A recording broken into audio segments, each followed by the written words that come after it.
थाली में वो जल का लोटा लेकर के खड़ी थी। जल का लोटा उन्होंने फेंक दिया। क्यों फेंक दिया? उन्होंने सोचा जब हमारे दुल्हा की जटा से ही गंगा निकल रही है तो इनको सामान्य लोटा क्या दिखाएं हम, इसलिए उनका लोटा गिर गया। हमारे जटा पर जब उन्होंने सुंदर चंद्रमा को बैठे देखा तो उन्होंने कहा जिसका तिलक ही चंद्रमा है उसको हम रोरी चावल क्या लगाएं, इसलिए रोरी चावल छूट गए। नारायण भगवान बोले हमने सुना आपकी सासू मां मूर्छित हो गई। बोले मूर्छित नहीं हुई तो दुनिया की सास जमाई की आरती करती हैं, बलैया लेती हैं, दामाद सासू को प्रणाम करता, पर हमारे रूप पर न्योछावर होकर हमारी सासू मां ही दंडवत करने लगी। हमें मूर्छित नहीं हुई है। शंकर जी को हृदय से लगाया, कितने भोले हैं आप। यहां नारद जी पहुंचे। अब महाराज अंदर तो मातम बन रहा था, सब लोग पार्वती जी को घेर करके बैठे हैं।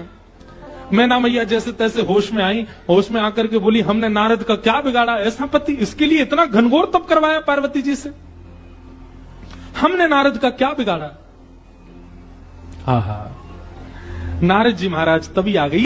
नारद जी आकर के समझाने लगे और मैना मैया से कह रहे हैं क्या मैया,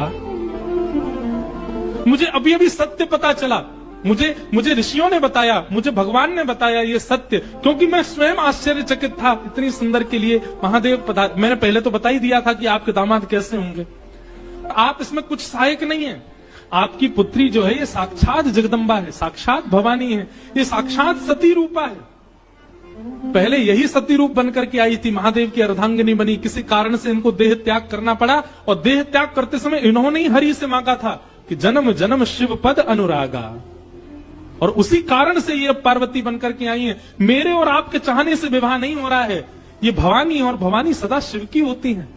आप उनको सामान्य दुल्हा के रूप में मत देखिए, आप यह विचार कीजिए कि आपकी पुत्री जो है ये साक्षात भवानी और वो शिव है, तब आपको उनका रूप दिखाई देगा।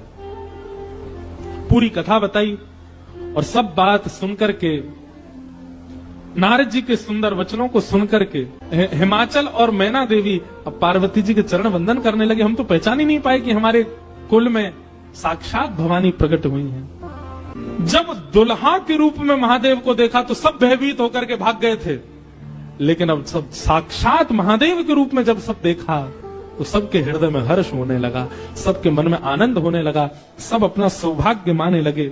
और तब और फिर से मंगल गाने शुरू हो गए। महाराज सारियां जैसे गारियां देती हैं वो गारियां सब प्रारंभ हो